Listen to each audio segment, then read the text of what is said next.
libre. May PhilHealth naman tayo sa Pinas, kaso lang magbabayad pa rin. Pero dito totally zero. Sa Pilipinas may ganun, libre. Dito talagang libre. Sana magbago ng Pilipinas. Alam naman natin lahat ng Pilipinas, talagang corruption. Di ba?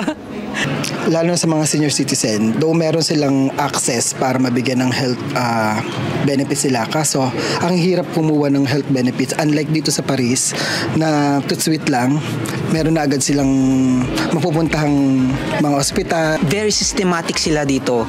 Katulad na lang, for example, yung pag magbabayad ka by cards, lahat naka-systematic, lahat connected. Dito ko lang naramdaman na kahit wala akong kotse, it's okay. I don't mind. Actually, mas madali nga na wala kang kotse dito kasi problema mo parking eh. Pero sa Pilipinas talaga, I've never tried to take public transport sa Pilipinas kasi sobrang hirap eh.